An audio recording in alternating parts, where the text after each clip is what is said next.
اللهم إني أسألك إيمانا تباشر به قلبي ويقينا حتى أعلم أنه لن يصيبني إلا ما كتبت لي ورزقني من العيش بما قسمت لي يا أرحم الراحمین۔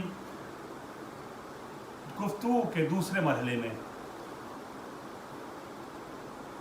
ایک حصہ، اہم حصہ دعائے سحر کا گزشتہ اس کے پہلے والے حصے میں جو دعائے سحر کا پہلا حصہ بیان کیا گیا، اس میں دعا کی اہمیت اور دعائے سحر کے ابتدائی جملات کو واضح کیا گیا، تھوڑی سی اس کی تشریح بیان کی گئی، اور اب ہم گفتگو کرتے کرتے خالق کائنات سے راز و نیاز کے طریقے پر بحث اور ڈسکس کرتے کرتے یہاں تک پہنچے تھے کہ ہمیں یہ تعلیم دی جاتی ہے کہ سحر کے وقت ماہ مبارک رمضان میں یہ دعا کرو کہ پروردگار عالم ہم تجھ سے مطالبہ کرتے ہیں، تجھ سے دعا کرتے ہیں۔ کس چیز کی دعا کرتے ہیں؟ ایسا ایمان عطا فرما دے کہ جو ایمان ہمارے قلب کی گہرائی میں اترا ہوا ہو۔ اللہم انی اسألک ایمانا تباشر بہ قلبی، ایسا ایمان ہو جو قلب کی گہرائی میں اترا ہوا ہو، یقیناً ہم واقعی مومن بن سکیں۔ اور پھر اس کے بعد اس سلسلے کو آگے بڑھاتے ہوئے بیان کیا گیا کہ وَيَقِينًا حَتَّى عَالَمَ أَنَّهُ لَن يُصِيبَنِي إِلَّا مَا كَتَبْتَ لِي، اور پروردگار ہمیں یقین کی دولت سے نواز دے، ایسا یقین عطا فرما دے کہ ہمیں بھروسہ ہو، عالم ہم جان لیں کہ پروردگار عالم ہم تک وہی پہنچے گا جو تو نے ہماری قسمت میں لکھ دیا ہے، اور پروردگار عالم ہمیں راضی کر دے زندگی میں اس چیز سے کہ جو تو نے ہماری قسمت میں لکھ دیا ہے۔ اے سب سے زیادہ رحمت نازل کرنے والے، یہاں پر یہ عرض کروں کہ ایمان کی مضبوطی کی دعا بڑی اہم دعا ہے۔ ہر لمحہ ایمان کی بقا کے سلسلے میں انسان کو دعا کرتے رہنا چاہیے، عاقبت بخیر ہو۔ تاریخ میں ایسی مثالیں گزری ہیں کہ جب زندگی میں اہل بیت کے ساتھ لوگوں نے وقت گزارا مگر جانے سے پہلے ایمان ڈگمگا گیا۔ اس کی نمایاں مثال طلحہ اور زبیر کی ہے، بالخصوص زبیر جو امیر المومنین رسول اکرم کا خفیزاد بھائی بھی تھا، ہر جنگ میں علی کے ساتھ شانہ بشانہ رہنے کی کوشش کرتا تھا، علی کی طرف سے جنگ کرتا تھا۔ جب علی کے دروازے پر خلیفہ اول کے زمانے میں خلیفہ دوم کے ساتھ ایک پوری فوج آئی تھی جو آگ اور لکڑی لے کر کے آ گئی اور بی بی فاطمہ زہرا امیر المومنین کے گھر میں آگ لگا دی، جلتا ہوا دروازہ فاطمہ زہرا کے پہلو پہ گرایا۔ اس وقت جس انسان نے علی کی طرف سے علی کی حمایت میں تلوار کھینچی تھی اور خلیفہ دوم جو بعد میں خلیفہ دوم خلافت کے تخت پر جس کو بیٹھنے کا موقع ملا، اس کے خلاف زبیر نے تلوار کھینچی تھی، یہ الگ بات ہے کہ اس وقت مصلحت کا تقاضا نہ تھا، لہٰذا امیر المومنین کے اشارے پر انہوں نے اپنی کھینچی ہوئی تلوار کو واپس نیام میں ڈال لیا۔ لیکن وہی زبیر جنگ جمل میں حضرت علی کے مقابلے میں آ گئے، لڑتے ہوئے آ گئے، عاقبت بخیر نہ ہو سکی۔ لہٰذا دعا کرتے رہنا چاہیے، پروردگار عالم ہمیں ایمان پہ باقی رکھ، اور دنیا سے ہم اٹھیں تو ایمان کی دولت کے ساتھ اٹھیں، عاشق اہل بیت بن کر کے اٹھیں، آل محمد کے راستے پر چلتے ہوئے دنیا سے اٹھیں۔ پروردگار عالم ہم راضی رہیں اس چیز پر کہ جو تو نے ہمیں عطا کیا ہے، ہر حال میں راضی رہیں، ہر کیفیت میں راضی رہیں، جو کچھ بھی ہوتا رہے راضی رہیں، رضایت کے ساتھ زندگی آگے بڑھاتے رہیں۔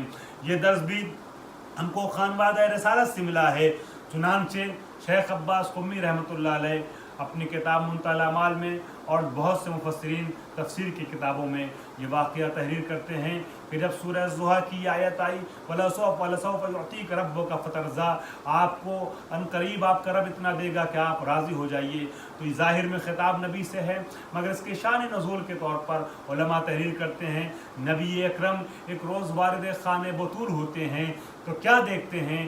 بی بی فاطمہ زہرا چکیاں چلا رہی ہیں، گرمی کا زمانہ ہے، चक्की चलाते चलाते हाथों में वरम आ गए हैं, अपने पसीने और अरक जिस्मानी में शराबोर हैं। जब बेटी की इस हालत को बाप ने देखा तो बाप की आंखें नम हो गईं और एक जुमला तसल्ली देते हुए फरमाया, इसबिरी या बुनैया अला मरारत दुनिया, ऐ मेरी बेटी दुनिया की रोज़ो शब की आमद व गुज़श पर सब्र करो, आखिरत में अल्लाह तुम्हें इससे बेहतर अता करेगा। बीवी फातिमा ज़हरा ने बड़ी शान बेनियाजी से फरमाया, ऐ बाबा मैं हर हाल में खुश हूँ, हर हाल में राज़ी हूँ, खुदा मुझे जिस हाल में रखे, चाहे खुशी के और फरावानी के हालात हों या तंगदस्ती और मुसीबत के अय्याम हों, मैं हर हाल में राज़ी हूँ, हर हाल में खुश हूँ। न जाने किस शान बेनियाजी से बीवी ने फरमाया था कि जिब्रील अमीन अल्लाह की तरफ से आया कुरानी का तोहफा लेकर के आ गए, और सौफ योती का रब्बो का फतरजा, ऐ नबी आपके ज़रिए से आपकी बेटी को ये बशारत दी जा रही है कि करीब आपका रब आपको इतना देगा कि आप राज़ी हो जाइए। तो हमें सीरत अहले बैत पर चलने की तौफीक हासिल हो जाए, ये दुआ करते रहना चाहिए और हमें कोशिश भी करनी चाहिए कि हम हर हाल में राज़ी रहें, जिस हाल में अल्लाह रखे राज़ी रहें। यही सीरत मासूमीन है, यही दर्स फ़ातिमा ज़हरा सलामुल्लाह अलैहा है। तो उससे ये दुआ है, ऐ रहमतों के नाजिल करने वाले, या उद्दती फ़ी कुर्बती, मुसीबत और परेशानी में हमारी पनाह और हमारे लिए मदद करने वाले, ऐ रब, ऐ परवरदिगार, व या साहिबी फ़ी शिद्दती, जब शिद्दत और मुश्किल का वक्त हो तो हमारे मुनीस मददगार, ऐ हमारे रब, ऐ हमारे माबूद, व या वली फ़ी नेमती, और नेमतों के मरहले में हमारे वली और सरपरस्त बन जाने वाले परवरदिगार, यानी वो खुदा कि जो हमारे ऊपर सारी नेमतों का नाजिल करने वाला है, हर तरीके की नेमत। हम जो नेमतों के हिसार में हैं, हमारी सांस आती है तो नेमत, सांस जाती है तो नेमत, हम ज़िंदगी के एक एक लम्हे नेमतों से के दरमियान और नेमतों के हिसार में हैं। हर लम्हा तेरी नेमतें नाजिल हो रही हैं। परवरदिगार तू वली ये नेमत है। परवरदिगार तेरा किस किस बात पे शुक्र अदा करें, हम तेरी नेमतों पे शुक्र अदा नहीं कर सकते हैं, हालांकि शुक्र मुनीम हर नेमत पे वाजिब है। बस ये कह सकते हैं कि हमारी कोताहियों को अपनी बुजुर्गवारी की वजह से दामन अफ़्व में जगह देना और हमारी कम नेकियों को भी अजीम और कसीर नेमत समझ करके, नेकियां समझ करके कबूल कर लेना। या गायती फ़ी रग़बती, हमारी रग़बतों की इंतहा तेरी ज़ात है। अंत सातिर औरती, परवरदिगार आलम तू हमारी शर्मगाहों का छुपाने वाला है। मुराद सिर्फ शर्मगाह नहीं है बल्कि सारे अयूब हैं। परवरदिगार जो हमारे अयूब पे पर्दा डालने वाला है। मौला कायनात ने क्या खूब फरमाया दुआए कुमैल में, कम मिन कबीहिन सतरता व कम मिन सनाइन जमीनिल लस्तु अहलन लहू नशरता। परवरदिगार आलम कितनी ऐसी अच्छाइयाँ हैं जो मुझ में नहीं पाई जाती मगर तूने अपने करम की वजह से मशहूर कर दी हैं, और कितनी ऐसी बुराइयां हैं जो मुझ में पाई जाती हैं मगर तूने अपने फजल की वजह से उस पर पर्दा डाल रखा है। मुझे वाक़या याद आ गया कौम मूसा के उस गुनहगार का कि परवरदिगार कैसा सत्तार है कि जो हमारे ऐब पे पर्दा डाले रहता है। जनाब मूसा के ज़माने में कहत पड़ गया, पानी बरस नहीं रहा था। उस वक्त जनाब मूसा अलैहिस्सलातु वस्सलाम अपनी कौम वालों के साथ गए और जाने के बाद दुआएं इस्तिस्का करते हैं। तलब बारान के लिए जो दुआएं होती हैं, जो अमाल होते हैं वो अंजाम देते हैं, बारिश नहीं होती। एक मरतबा कलीमुल्लाह अपने रब से बातें करते हुए पूछते हैं, खुदाया क्या वजह है, बारिश क्यों नहीं हो रही है। आवाज़ कुदरत आती है, मूसा तुम्हारे दरमियान एक ऐसा गुनहगार है जिसने कुछ ऐसी खताएं अंजाम दी हैं कि उसकी खता की वजह से हमारी रहमत रूठ गई है। जब तक वो तुम्हारे दरमियान रहेगा, तुम्हारे दरमियान मौजूद रहेगा, उस वक्त तक रहमतों का नुज़ूल ना होगा।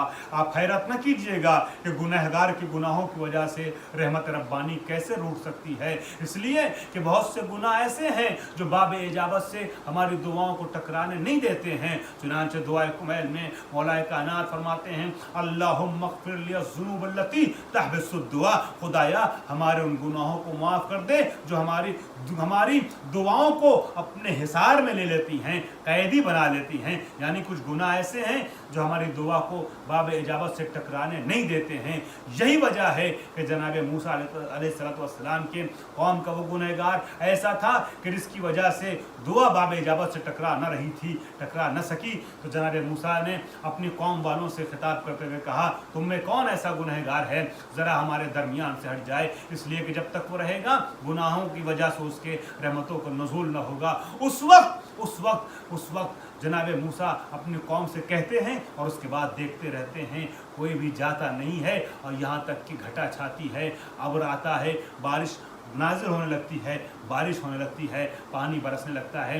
जनाब मूसा अलैहिस्सलाम अपने रब से सवाल करते हैं, खुदाया कोई गया भी नहीं, बारिश होने लगी, जबकि तूने कहा था हमारे दरमियान ऐसा गुनहगार है कि जिसके गुनाह की वजह से तेरी रहमत रूठ गई है।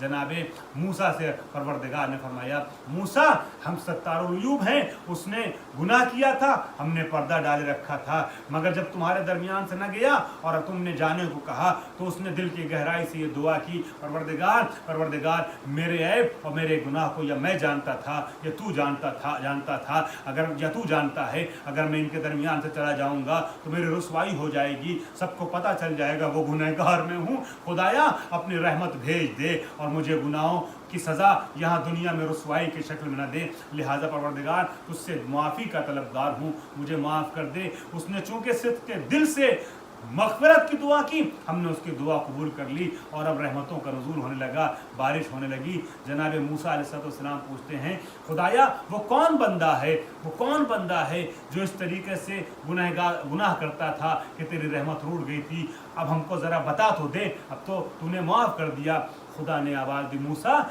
जब वो गुनहगार था तब न बताया वो कौन है, तो अब तो मेरा अपना बंदा हो गया है, मैं किस तरीके से उसके बारे में बता सकता हूँ। ऐसा सत्तारुल उयूब है वस्सातिरो औरती वल आमिनो रवती, और ऐ परवरदिगार आलम कि जो हमें नजात देता है, हमारे लिए अमन और सलामती का बाइस है। परवरदिगार हम मुसीबतों में पड़ते हैं तो हमें नजात देता है, अमन और सलामती अपनी तरफ से भेज देता है। वलमुक़ील असरती हमारी लग़ज़िशों को माफ़ कर देता है। फ़ग़फ़िर ली ख़तीअती या अरहमर राहिमीन, ऐ परवरदिगार आलम हमारी ख़ताओं को माफ़ कर दे, तो सबसे ज़्यादा रहमत नाज़िल करने वाला है। आइए हम दुआए सहर के इन आखिरी जुमलात में, दुआए सहर के लम्हात में और सहर के वक्त अपने रब से ये दुआ करें, परवरदिगार आलम तुझे हम तेरे मासूमीन का वास्ता दे के दुआ करते हैं, तू करीम है परवरदिगार, हम जलील हैं मगर तू अजीज़ है, जलील नहीं मांगता मगर अजीज़ से। परवरदिगार आलम हम फ़कीर हैं और तू गनी है, फ़कीर पे रहम नहीं करता मगर वो कि जो गनी होता है, जो बेनियाज होता है। परवरदिगार हम खाती हैं और तू गफ़ूर है, कौन माफ़ कर सकता है खाती की ख़ताओं को सिवाय वो जो गफ़ूर है। परवरदिगार आलम हमसे लग़ज़िशें होती हैं और तू रहीम है, लग़ज़िश करने वालों को कौन माफ़ कर सकता है सिवाय रहमत नाज़िल करने वाले, सिवाय रहीम के। परवरदिगार हम सग़ीर और छोटे हैं, तू कबीरुल मुतआल है, छोटों को कौन माफ़ कर सकता है सिवाय बड़ों के। परवरदिगार आलम हम महदूद हैं, तू लामहदूद है, महदूद को कौन अता कर सकता है सिवाय लामहदूद के। परवरदिगार आलम हम एक मोहताज और फ़कीर व ज़लील व हक़ीर व मिस्कीन हैं, लेकिन तू अज़ीज़ है। खुदावंद आलम तेरी अज़ीज़ ज़ात को, तेरे अज़ीज़ बंदों का, आले मोहम्मद का वास्ता है। परवरदिगार हमारी बख्शिशों को, हमारी लग़ज़िशों को बख्श दे और मोहम्मद व आले मोहम्मद पर रहमत नाजिल फरमा। बिस्मिल्लाहिर्रहमानिर्रहीम, इन्नल्लाहा व मलाइकतहु युसल्लूना अलन नबी या अय्युहल्लज़ीना आमनू सल्लु अलैहि व सल्लिमू तस्लीमा। अल्लाहुम्मा सल्लि अला मुहम्मद व आले मुहम्मद।